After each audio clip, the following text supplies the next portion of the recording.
रहा आणखी काही बातम्यांसंदर्भात तुमच्याकडून विश्लेषण ऐकून घ्यायचं मात्र दुसरी बातमी अशी आहे सध्या महानगरपालिकांच्या निवडणुकांची तयारी आता सर्वच पक्ष जोरदार करू लागलेला आहे आणि अशातच प्रत्येक पक्ष सुद्धा कामाला लागले मात्र आता शिंदेंची शिवसेना निवडणुकीच्या मैदानामध्ये एकदम कंबर कसून उतरलेली आहे। उपमुख्यमंत्री एकनाथ शिंदेंनी एक वक्तव्य केलं आणि ते म्हणजे महानगरपालिका निवडणुकीमध्ये महायुतीचाच भगवा फडकणार असा विश्वास एकनाथ शिंदेंनी व्यक्त केला।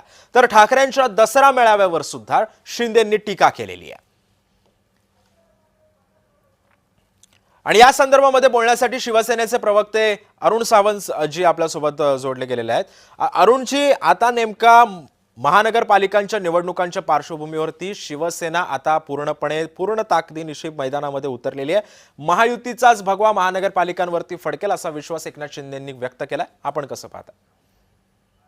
सिद्धेशजी, महायुतीचाच झेंडा या मुंबई महानगरपालिकेवर फडकेल हा विश्वास तर पहिल्या दिवसापासून आदरणीय एकनाथ शिंदेजी, शिवसेना आणि महायुतीमधील सर्वच नेते हे बोलून दाखवत आहे आणि त्यानुसार त्यांनी गेल्या 3-3.5 वर्षांमध्ये काम सुद्धा करून दाखविलं आणि त्या कामाच्या जोरावरच त्यांचा हा विश्वास अतिशय दृढ झाला आणि म्हणूनच आम्ही हे स्वप्न पाहत आहोत की यावेळेस महायुतीचा भगवा झेंडा या महानगरपालिकेवर फडकेल आणि गेली 25-30 वर्षे या मुंबईला आंतरराष्ट्रीय दर्जाची करण्याकरता जे काही केलं गेलं पाहिजे होतं ते नाही केलं गेलं आणि आता तो क्षण आलेला आहे।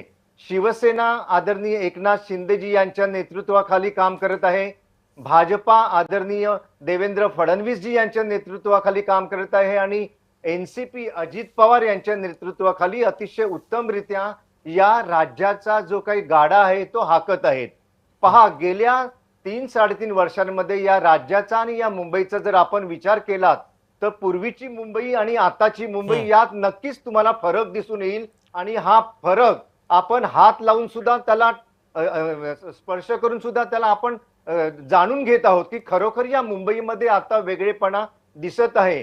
पूर्वीची बकाल मुंबई आणि आताचं मुंबईचं सौंदर्यीकरण, पूर्वीचे मुंबईचे रस्ते खड्डे पडलेले अनेक ठिकाणी असायचे, आता तुरळक खड्डे कुठेतरी तुम्हाला दिसतील, परंतु मुंबईचं संपूर्ण रस्त्यांचं कॉन्क्रिटीकरण हे आदरणीय एकनाथ शिंदेजी यांनी निर्णय घेतला आणि तेव्हापासून जे सुरू झालं ते आजपर्यंत थांबलं गेलं नाहीये। या मुंबईमध्ये अनेक